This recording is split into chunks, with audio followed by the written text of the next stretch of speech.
Alors, parler de déchets d'activité de soins, c'est d'abord peut-être commencer par les définir. Qu'est-ce qu'un déchet d'activité de soins? Ce sont tous les déchets qui sont issus des activités de diagnostic, de suivi, de traitement préventif, de traitement curatif ou palliatif dans les domaines de la médecine humaine, mais aussi de la médecine vétérinaire, puisqu'on fait référence là aussi aux zoonoses. Mais qu'est-ce qu'un DASRI? Un DASRI, en fait, c'est un acronyme qui veut dire que sa définition, qui répond à la définition des déchets d'activité de soins, mais en plus, sont des déchets d'activité de soins, mais à risque infectieux. Ça veut dire qu'ils contiennent des micro-organismes viables, ainsi que leurs toxines, qui, en raison de leur nature, de leur quantité ou de leur métabolisme, vont causer une maladie chez l'homme ou chez d'autres organismes vivants qui sont susceptibles de contaminer l'homme. Donc nous sommes ici dans un cadre très particulier qui est le cadre santé-environnement. Alors le problème des déchets a été, je vais en parler en utilisant des terminologies qui ont été adoptées et qu'on connaît très bien. Qu'est-ce qu'un déchet? C'est tout produit que son détenteur va destiner à l'abandon. Donc si je prends un cas classique, lorsque quelqu'un travaille avec une paire de gants ensuite, il enlève la paire de gants. Donc cette paire de gants devient un déchet. Mais si on utilise ensuite pour faire un garrot, c'est qu'on a utilisé un déchet pour faire un garrot. Et là, c'est une faute professionnelle grave. Et c'est pour ça que j'attire l'attention sur le fait de cette notion de déchet, c'est un produit qui est destiné à l'abandon. Une bouteille d'eau minérale vide, c'est un déchet. Ce n'est pas la peine d'aller la réutiliser pour en faire autre chose comme on va le voir tout à l'heure. Ce n'est pas possible. On utilise des déchets pour mettre des déchets, pour travailler avec, et ça n'est pas acceptable. Le DASRI, c'est un déchet qui est à risque infectieux. Donc si on y touche, comme on vient de le voir, c'est très grave. Le DAOM, c'est quoi? C'est un déchet qui est assimilé à une ordure ménagère, tout simplement. Qu'est-ce qu'un OPCT? Un OPCT, c'est un objet piquant, coupant ou tranchant. Qu'est-ce qu'un déchet anatomique? Un déchet anatomique, c'est un fragment humain non identifiable. Qu'est-ce qu'un DRCT? Un DRCT, c'est un déchet à risque chimique et toxique. Qu'est-ce qu'un emballage? Un emballage, c'est un contenant, que ce soit un fût, un sac, un collecteur, qui est utilisé pour le tri des déchets d'activité de soins dans les services. Et il doit répondre, comme on va le voir tout à l'heure, à des normes. Qu'est-ce qu'un conteneur intermédiaire? C'est un récipient mobile pour le stockage et l'acheminement des déchets, que ce soit les DASRI ou les DAOM, et qui est conditionné en emballage approprié. Et qu'est-ce qu'un GRV? Le GRV, c'est le grand récipient vrac, donc c'est le récipient à 4 roues. Voilà, donc cette terminologie étant exposée, on va regarder le cadre législatif, c'est-à-dire dans notre pays, qu'est-ce qui se passe en termes de déchets. Tout a été cadré par la loi cadre du 12 décembre 2001 relative à la gestion, au contrôle et à l'élimination des déchets. Tout est là, la loi elle est belle, il suffit tout simplement de l'appliquer. Qu'est-ce qu'elle dit? Elle dit qu'elle fixe les responsabilités et les obligations des producteurs en termes de déchets sur la base des principes suivants. 1. Il faut absolument une prévention et une réduction de la production et de la nocivité des déchets. C'est la loi qui l'impose. Deuxièmement, il faut l'organisation du tri. Le tri des déchets est imposé par la loi. Il faut le collecter, les transporter et les traiter. Il faut également valoriser les déchets par leur réemploi, par le recyclage ou toute autre action qui va viser à obtenir des matériaux utilisables ou alors on les réutilise dans le cadre de l'énergie. C'est dans la loi. Toujours dans la loi de décembre 2001, il dit que tous les déchets doivent avoir un traitement écologique, rationnel. Cette loi précise également qu'il doit y avoir une information et une sensibilisation des citoyens sur les risques des déchets, sur leur impact sur leur environnement, sur les mesures pour les prévenir et ou réduire et compenser ceci. Et comme nous sommes tous des citoyens, donc nous devons être informés et sensibilisés sur ce problème. La loi institue également la mise en œuvre d'un plan national de gestion des déchets spéciaux qui se décline sous la forme de schéma directeur de gestion des déchets pour chaque wilaya. Le premier schéma directeur a été fait pour la wilaya d'Alger, il vient d'être finalisé et bientôt mis en œuvre. Les autres wilayas vont suivre l'une après l'autre, c'est dans la loi. Alors j'attire l'attention sur deux articles de cette loi, c'est l'article 16 et l'article 18 de la loi. Que dit l'article 16? Il dit que les générateurs et ou les détenteurs de déchets spéciaux sont tenus d'assurer ou de faire assurer à leur charge, donc c'est eux qui doivent payer, la gestion de leurs déchets. Ils peuvent à cet effet décider de s'associer dans des groupements agréés chargés de remplir les obligations qui leur incombent. Ou alors les modalités d'agrément de ces groupements sont fixées par voie réglementaire. L'article 18, lui, il est plus précis, il dit que les déchets issus des activités de soins doivent obéir à une gestion spécifique. Donc c'est la loi, elle doit être appliquée dans toute sa rigueur.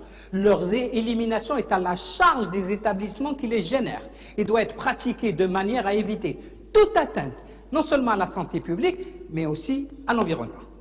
Donc tout est dans la loi, il suffit d'appliquer la loi et le problème devrait être résolu. Je dis bien devrait être résolu. Alors cette loi a été complétée ensuite par le décret exécutif de février 2006 qui va fixer la nomenclature des déchets. Alors les désignations, vous avez le code des déchets dans la loi algérienne, c'est le 18, c'est tous les déchets qui proviennent des soins médicaux ou des soins vétérinaires et ou de la recherche associée. Sauf pour les déchets de cuisine et de restauration qui ne proviennent pas directement de soins médicaux. Sinon, tout est dans le code déchets d'activité de soins, c'est le 18, et puis il se décline en 18.1, 18.11, 18.2, c'est-à-dire nous avons tous les déchets spéciaux qui relèvent donc de l'activité de soins. Le décret ensuite exécutif du 9 décembre 2003, relatif aux déchets d'activité de soins, est très clair. Il y a 3 chapitres. Dans le premier, ils vous disent quelles sont les catégories de déchets d'activité et les modalités de leur pré-collecte. Dans le chapitre 2, il y a toutes les prescriptions relatives au traitement et à l'élimination des déchets d'activité de soins. Et dans un chapitre 3, il y a toutes les dispositions diverses relatives à ces déchets. Et puis, en 2008, suite à l'enquête nationale que nous avons réalisée, est sortie l'instruction ministérielle 01, signée par M. Saïd Balkar, qui est relative à la gestion de la filière d'élimination des déchets de soins dans toutes les structures de santé. Ici, elle organise cette filière en forme de tri, de collecte de ces déchets sur les lieux de production, je répète, de tri et de collecte sur les lieux de production, le conditionnement de ces dasseries en donnant les normes du matériel qui doit contenir ces dasseries, et puis comment doit se faire l'entreposage, comment doit se faire son transport et comment ça doit être détruit.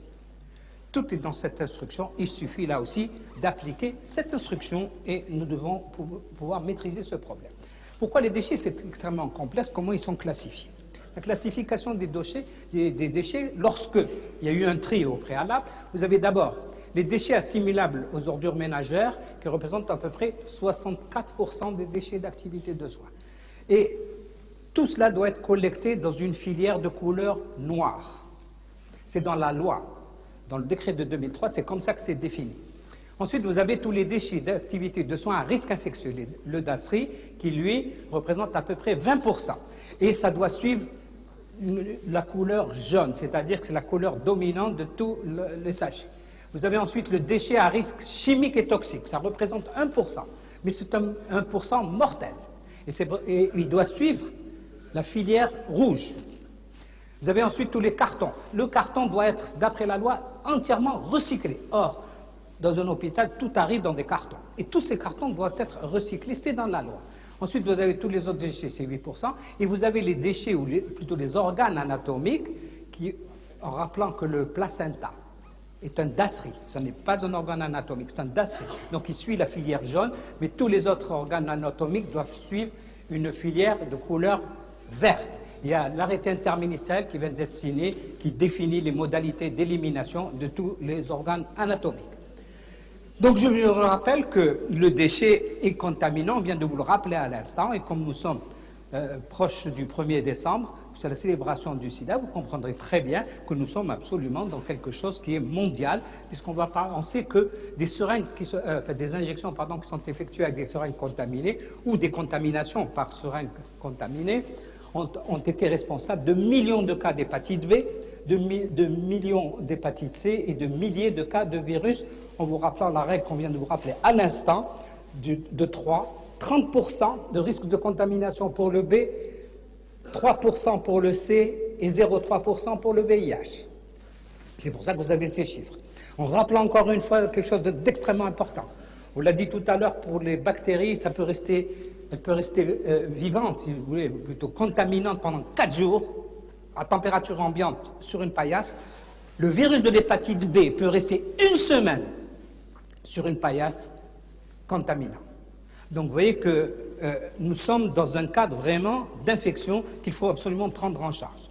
Alors, ces déchets d'activité de soins à risque infectieux qui proviennent de modèles coupants, tranchants, de laboratoires, des modalités, des maternités, des services d'infection ou d'infectiologie ou des infections nosocomiales, quels risques vont-ils engendrer pour l'être humain? Alors, le premier des risques, c'est que l'hôpital est un producteur de déchets d'activité à risque et il est pollueur. Il pollue en permanence parce que tous les infectés arrivent à l'hôpital, non d'où ce qui pourrait aller sinon. Alors, les déchets d'activité de soins peuvent provoquer différents risques qu'il faut obligatoirement réduire. Pourquoi? Parce qu'on doit protéger d'abord le patient hospitalisé dont nous avons la charge. Il n'est pas question de lui communiquer une infection nosocomiale, quel que soit le service. Le personnel de santé, qui lui-même doit être à son poste. S'il s'infecte, c'est fini, il doit être extrait de son poste. Vous avez tous les agents en charge de l'élimination des déchets. Et vous avez tous les visiteurs qui seront en contact avec ces déchets, risquent de se contaminer. Et vous avez tout l'environnement aussi qui est, là aussi, qui soit intramuros ou extramuros de l'établissement de santé qui peut être contaminé par ces déchets. Le deuxième risque est le risque infectieux lié au déchet lui-même. Pourquoi on peut se contaminer par voie cutanée ou muqueuse, par aérosolisation ou par contact direct. Alors rappelons ici que les déchets, on peut les avoir en portage direct, manuporté, et là il suffit de les ramener dans la bouche et c'est une contamination, quel que soit le germe. Vous pouvez également avoir le tabagisme au cours du travail. C'est quelque chose qui doit être absolument proscrit. Parce que si quelqu'un fume pendant son travail, il va aspirer tout ce qu'il y a. Et là, je fais juste une petite parenthèse pour vous rappeler que les corbeilles à déchets qui présentent un couvercle avec une pédale doivent être maintenant absolument proscrits des structures de santé.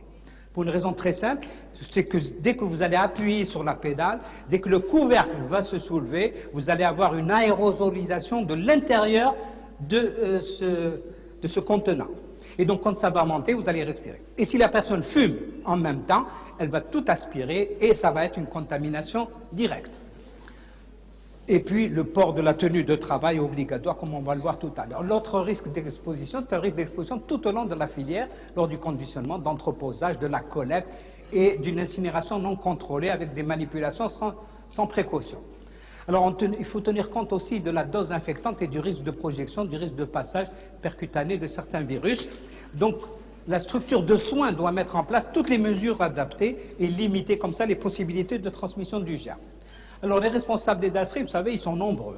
Vous avez d'abord le personnel de santé lui-même qui est responsable. Vous avez tous les services économiques et logistiques qui doivent mettre à la disposition tout ce qu'il faut. Vous avez tous les services contrôle qualité de l'établissement. Pour l'instant, on n'en a pas.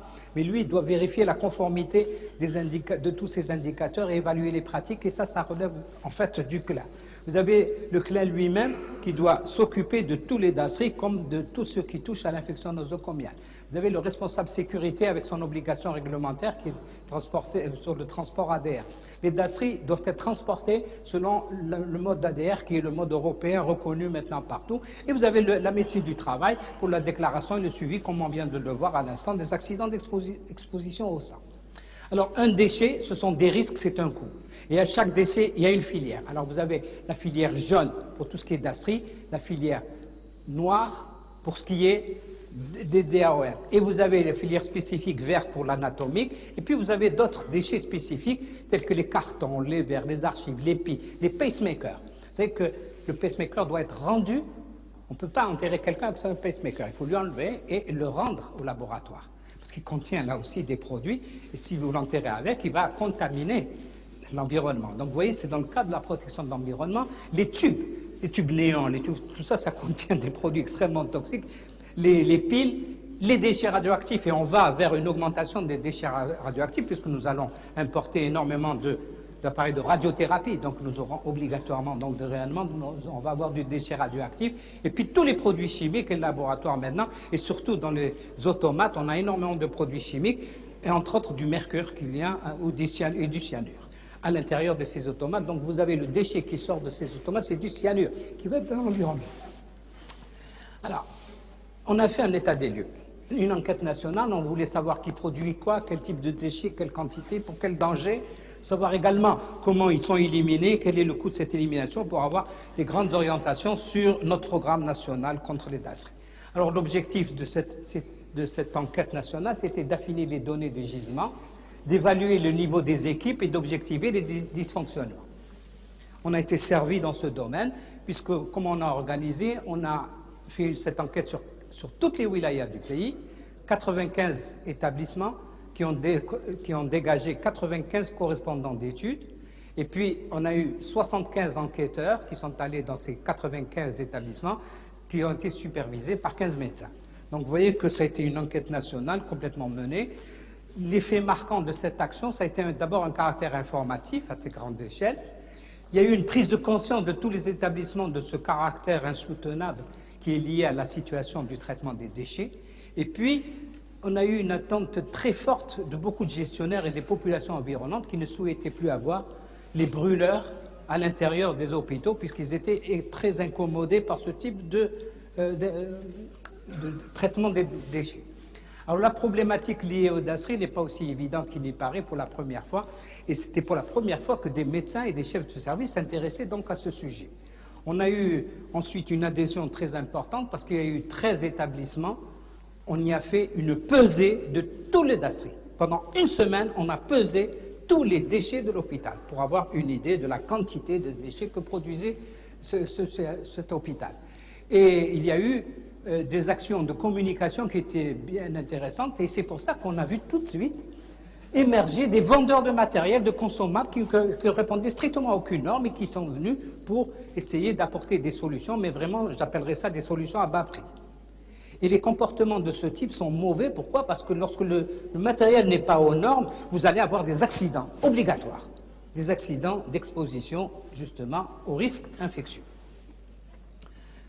Il y a eu quand même une revendication permanente qui est apparue, il fallait une budgétisation pour le matériel, tout ça, et chaque fois ça revenait, c'est récurrent, on n'a pas le budget nécessaire pour ce type de prise en charge.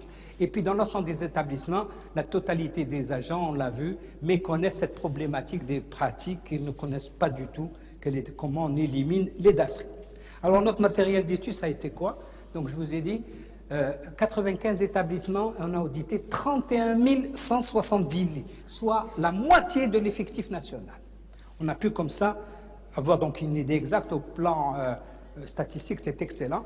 Et au moment de l'enquête, donc, on avait un taux d'occupation moyen de 57%, ce qui est honorable. Alors les principaux résultats de l'étude, je vais vous donner rapidement. Alors cette étude avait pour but de faire ressortir le fait que maintenant trier les déchets de soins, ce n'est pas uniquement appliquer la loi, mais c'est aussi un autre geste pour la santé obligatoire. Et qu'il fallait respecter des filières. Vous savez, la noire, la jaune, la rouge, absolument, il fallait que tout aille dans la filière qu'il fallait. Ce qu'on a trouvé, ça a été une très mauvaise gestion de tout ce qui est piquant, coupant, tranchant. Très, très mauvais. Alors, tout ce qui est DASRI est reconnu à l'échelle mondiale. C'est un cycle des Nations Unies. C'est celui-là, comme il y a celui de la radioactivité, comme il y a celui de... Quand on voit ce cycle, ça veut dire, attention, c'est un biohazard qui veut dire que vous avez un risque infectieux biologique derrière. Ce qu'on s'est rendu compte, il y avait une méconnaissance totale des conditionnements et que tout le monde était fortement exposé aux accidents d'exposition au sang, comme on va le voir. Voilà la réalité. Le déchet d'activité de soins dans une corbeille à papier. Des aiguilles, des machins, tout ce qu'on veut, vous voyez. Un flacon de perfusion dans une corbeille à papier. Que fait cette perfusion là-dedans avec son aiguille? Et alors ça traverse de partout. Vous voyez, un sac accroché à un radiateur. Voilà. Voilà comment il était suspendu. Et à l'intérieur, on peut trouver tout, c'est-à-dire le tri n'existe pas. On a pris des bouteilles, c'est-à-dire des déchets, et on y a mis des aiguilles. On a mis des aiguilles dans des bouteilles comme celle-là, ce qui fait que ça donne naissance à ce qu'on appelle gefoot, un hérisson. Puisque les aiguilles vont traverser, puis ça vous donne un petit hérisson. Et chaque fois qu'on tousse, donc on est piqué, et c'est comme ça qu'on est en train de générer véritablement les conditions pour une exposition au sang. Voilà encore d'autres images peu réduisantes de tout ce qu'on a trouvé. On a eu beaucoup de difficultés à prendre des photos parce qu'on ne voulait pas montrer cet aspect. Voilà. Mélange, vous voyez, même des boîtes de piéterie avec un milieu de culture, vous voyez, au milieu de bouteilles, tout ce qu'on veut. On a même trouvé des appareils médicaux qu'on a rejetés dans des cartons et qui étaient à la décharge publique. Vous voyez, ça n'a strictement... Ce qu'on a trouvé, c'était que des sachets, je vous dis, il n'y a que 4 couleurs dans nos sachets, et bien là on a trouvé des couleurs de toutes. On a tout trouvé, du bleu, du jaune, du noir, du rose, du rouge, du vert, du marron, du gris et du blanc. Bah, allez, retrouvez-vous la filière. C'est un mélange incroyable et il n'y avait aucun protocole de tri nulle part. Là, on retrouve cette absence de protocole. Les infrastructures et les équipements ne sont pas conçus dans l'optique de l'hygiène, qualité et sécurité des soins. Ça, c'était le constat que nous avons fait. Aucun circuit propre, aucun circuit sale. Il y avait peu ou pas de matériel de stockage ni de transport.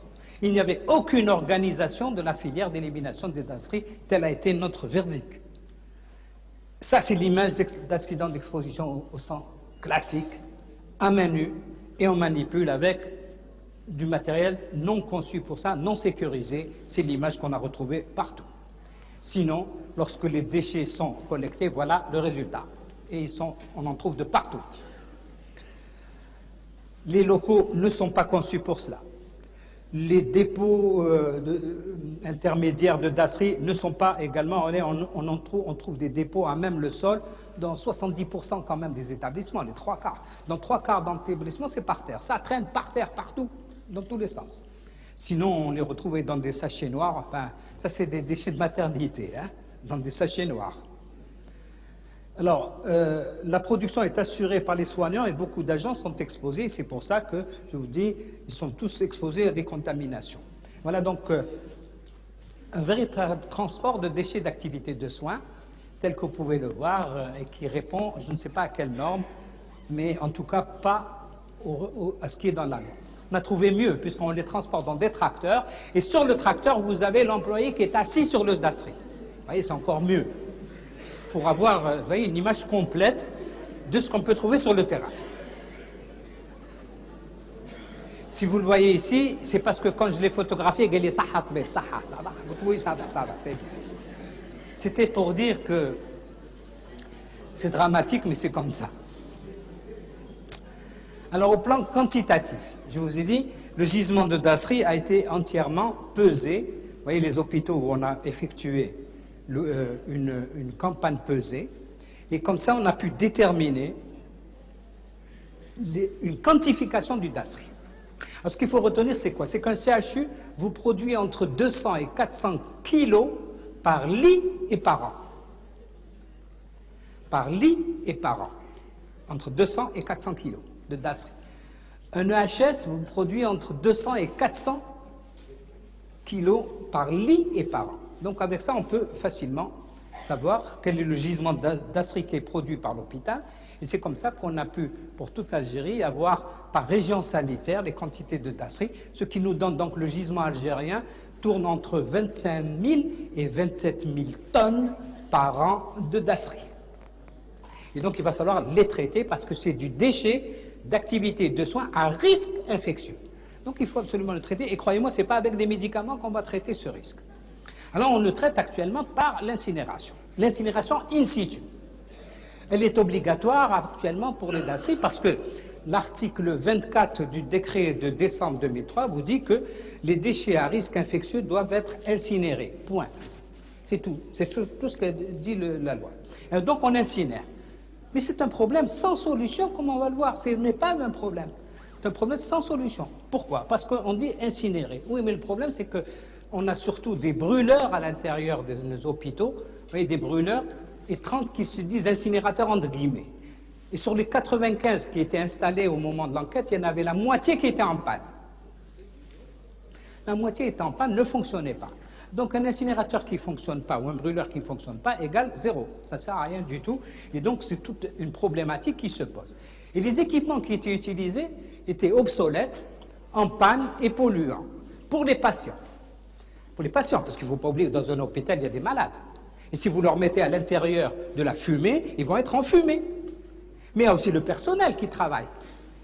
Il travaille, il est enfumé lui aussi avec eux. Et puis vous avez les riverains, mais les riverains ils sont en dehors de l'hôpital, mais eux aussi ils sont incommodés. Alors vous voyez, si les riverains sont incommodés, qu'en est-il des personnes qui sont à l'intérieur? Et puis c'est nuisible à l'environnement parce que ça donne de la fumée, comme on va le voir, qui est très grave. Alors, ces incinérateurs, comme on peut le voir, sont très mal, donnent ce qu'on appelle du mâche-fer. Et alors, ce mâche-fer, vous voyez comment il est stockés, puis ensuite envoyés à la décharge. Alors, souvent, quand ça ne fonctionne pas, eh ben, on les stocke. On stocke le déchet et on attend. Vous voyez, on stocke et on attend. On attend quoi? Je ne sais pas. Alors, tout ça, c'est du déchet à risque. Vous voyez, même sous un beau palmier, il attend des beaux jours. Et c'est ça la gravité. C'est ça la gravité du problème qu'on a rencontré. Quand on brûle, on a ce qu'on appelle du mâche-fer, regardez, et c'est très toxique, ça. Alors, qu'est-ce qu'on en fait? Eh bien, on le jette derrière. Voilà, on le renverse de l'autre côté. Alors, quand on n'a pas de brûleur, qu'est-ce qu'on fait? Vous voyez ce qu'on a trouvé juste avant, en 2010, voilà le petit reportage photographique sur les différents brûleurs qu'on a retrouvés. Vous voyez l'hôpital de Rouiba, le voilà. L'hôpital de Beni Messous. Voilà, quand on brûle, vous avez les fumées, vous voyez toutes ces fumées qui... Alors, ça incommode beaucoup, hein, les riverains qui sont toujours en train d'écrire pour se plaindre justement de ces fumées. Et vous voyez, on verse tout ça juste à côté. C'est ça la décharge, c'est ça le centre d'enfouissement technique. 2010, hein, à Bab el-Oued, il y a un brûleur qui date de 50 ans, vous voyez, complètement dépassé, voilà ce que ça donne. Celui de Drid Hussein aussi, un vieux brûleur, voilà où est-ce qu'il est. Et celui de Parnay aussi, qui est complètement obsolète et qui ne fait que dégager de la fumée en permanence. Et c'est pour ça qu'à l'hôpital Parnay, on incinère entre 3h et 6h du matin, quand tout le monde dort. Alors à ce moment-là, on peut mettre les fumées dehors. C'est une technique commune. Et quand on n'a pas de brûleur, regardez ce qu'on fait. Directement à l'air libre et en dehors de l'hôpital, et on le fait. Et on l'a pris en pleine action, en train d'éliminer les dasseries. Alors je ne sais pas si c'est ça la solution. Alors les différents types de traitement des dasseries, vous savez, le traitement des déchets hospitaliers, c'est d'abord une question de gestion. C'est d'abord une question de gestion avant d'être une question technique. Et c'est pour ça que ça dépend totalement de l'engagement de l'ensemble des personnels des établissements de santé. Et en raison du caractère infectieux ou du caractère toxique des déchets hospitaliers, les risques pour la santé humaine sont liés à plusieurs choses, à la collecte, à leur manipulation, à leur stockage et à leur traitement. Alors, l'incinération, vous savez, actuellement l'OMS et l'Union européenne préconisent une température supérieure à 1100 degrés. 1100 degrés. Alors montrez-moi un appareil qui va vous monter à 1100 degrés comme ça, puisque vous voyez l'évolution de l'incinération, autrefois il y avait un four, une cheminée et puis du mâche-fer. C'est ce que nous avons maintenant. Hein.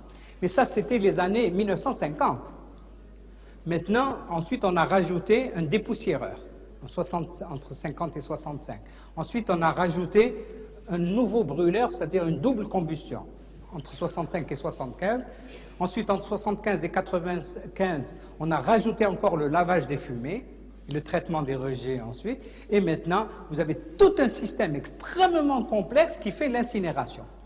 Ce n'est pas un simple four. C'est devenu extrêmement compliqué parce que la vérité sur l'incinération, c'est que lorsque vous brûlez 100 kilos, vous allez avoir des rejets de 754 kilos de rejets pollués, dont 670 sont invisibles. Alors c'est pour là que l'incinération, on est obligé d'avoir tout un système et surtout un traitement des fumées. Et le décret exécutif de juillet 93 vous dit quelles sont les quantités de fumée qui doivent sortir et ça doit répondre, les émissions dans l'air, dans les unités d'incinération, doivent se faire selon la directive européenne. Pourquoi? Parce qu'on a signé toutes les conventions, y compris la convention de Bâle, de Stockholm, la convention pour le développement durable. Et dans ce cadre-là, il faudra peut-être appliquer les conventions. Parce que qu'est-ce qu'elles disent, ces conventions? Je vais juste vous citer de tout ça, de tout ce qu'il faut. Un incinérateur doit être équipé d'appareils de mesure. S'il n'y a pas d'appareil de mesure, on ne peut pas mettre un incinérateur en place. Et surtout, je vais vous donner juste un chiffre en termes de dioxyde. Ce qui est permis, c'est une dose de 0,1 nanogramme par mètre cube de fumée. 0,1 nanogramme, autant dire, il ne doit pas y avoir de dioxine qui doit sortir d'un incinérateur, c'est tout. Or, chez nous, on ne peut pas atteindre ce stade si ce n'est pas une usine d'incinération, parce que c'est l'usine d'incinération qui va nous permettre de traiter toutes ces fumées. L'incinération in situ, ces fours ont été abandonnés en Europe depuis 1992. Depuis 1992, il n'y a plus d'incinération à l'intérieur des hôpitaux. Tout a été externalisé. Voilà. C'est tout ce que je peux vous dire, il n'y en a pas, il n'y en a plus. Et c'est pour ça qu'on ne peut pas revenir à des choses qui sont antérieures. Alors, l'incinération industrielle, je passe, vous voyez, c'est tout un système, je ne vous le développe pas, je vais juste vous montrer des photos. Je vais justement vous montrer les photos. Ah voilà, c'est ça là. Voilà ce que c'est qu'une usine d'incinération industrielle. Les déchets arrivent, ce qu'on appelle le transport ADR, c'est-à-dire les containers sont dans des camions. Il n'y a qu'une seule personne qui est en tenue et qui va les manipuler. Alors, tous ces containers sont stockés.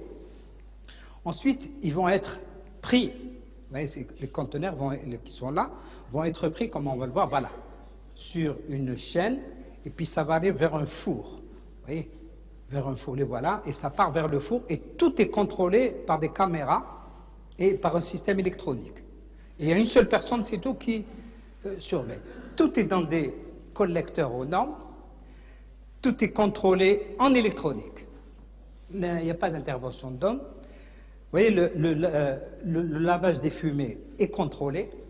Voilà donc l'usine avec tous les laveurs de fumée et les dépoussiéreurs. Regardez, c'est une vraie usine qui traite absolument tout. Ça, c'est le dépoussiéreur. Et ensuite, vous avez les laveurs de fumée. Et puis, ce qui sort ici, c'est de la vapeur d'eau. C'est écologique. C'est ça une usine d'incinération. Ce n'est pas une boîte dans laquelle on met, c'est pas possible. Alors maintenant, vous allez me dire, et dans la structure de santé, alors qu'est-ce qu'il faut faire? Quelle est la solution? Écologique. C'est dans la loi, il faut que ce soit écologique. Ben voilà ce que je propose, c'est la chose suivante, c'est qu'à l'intérieur de l'hôpital, toutes les dasseries doivent être stérilisées et broyées. Pour donner quoi? Eh bien, un déchet ménager. Un déchet ménager. C'est-à-dire qu'on va transformer ceci en déchets ménagers. Les appareils de broyage, stérilisation installés sur un site hospitalier vont présenter des avantages, ils vont neutraliser le risque, ils vont donner une autonomie à l'établissement et puis ils vont donner un rythme de fonctionnement qui est adapté à la production. Mais ce qu'il faut dire, attention, ces procédés doivent être contrôlés. C'est très bien, mais il faut qu'ils soient, parce qu'une mauvaise gestion peut remettre en cause toutes les performances. Et c'est pour ça que avoir les mêmes dysfonctionnements que pour les incinérateurs in situ. C'est pour ça que l'implantation d'un broyeur stérilisateur sur site hospitalier va engendrer aussi une réduction d'accord du poste de volume et surtout des réductions de volume. Alors voilà le résultat après broyage stérilisation. Vous voyez une ligne d'hémodialyse, quand elle passe, vous voyez ce que ça va donner, le résidu qui va être assimilable à un DAOM. Ça va être des granulés. Alors voilà donc comment ça se passe.